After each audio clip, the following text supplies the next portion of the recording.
And workplace culture is in the spotlight again following bullying allegations in Whitehall, despite efforts to tackle all sorts of behaviour. How much is changing? Darshini's here with news of a major survey. Darshini?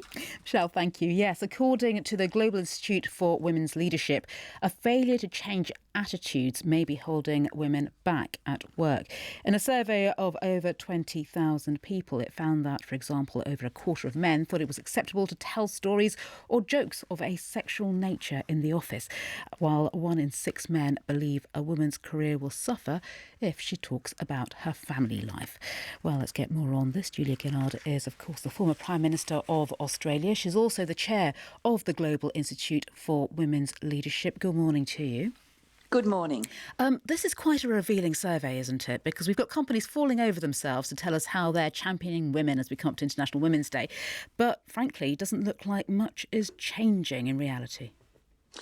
I think that this is an important survey because it's getting us to some of the stubborn problems. I think it's easy to think that, some of the old-fashioned attitudes have gone, and yet when you see survey data like this, it reminds you that there are people in workplaces in considerable numbers who still think that it's acceptable to display material of a sexual nature, to tell a joke with a sexual connotation, to ask a woman out for a date more than once, and that there are significant numbers of men and indeed women, though the women are less, that think talking about families and things like that at work will prejudice a woman's career. All of this suggests that, frankly, we're not really getting to grips with attitudes and changing culture. I mean, what do we do about this in practice? Because we're often told, aren't we, as women, that boys will be boys, there's dinosaurs out there, and women need to be a bit more thick-skinned about these things. But ultimately,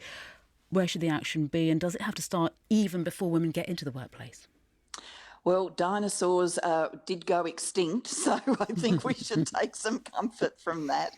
At the Global Institute for Women's Leadership, we think you've got to have your eyes on the structural barriers that prevent women coming through.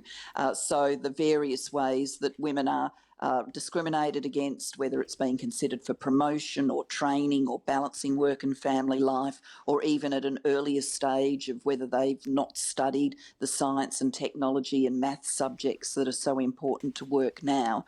But what this survey is pointing to is the need to change culture. And that really is about changing people and how they interact with each other. The first step for that, I think, is shining a spotlight. And that's why this survey really matters. It's really quite revealing. We can't correct problems that we don't see, and this is helping us see the problems. Of course, this is now several years since you made your famous speech about misogyny.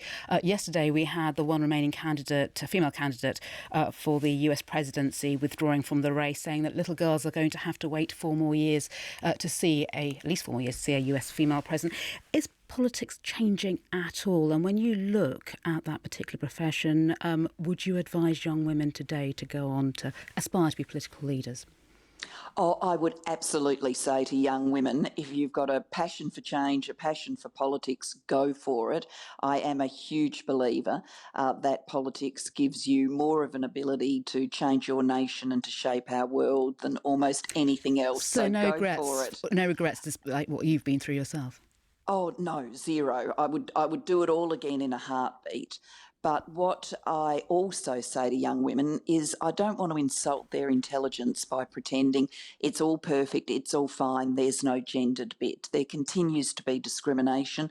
And in fact, things like social media have brought new forms of toxicity to the fore.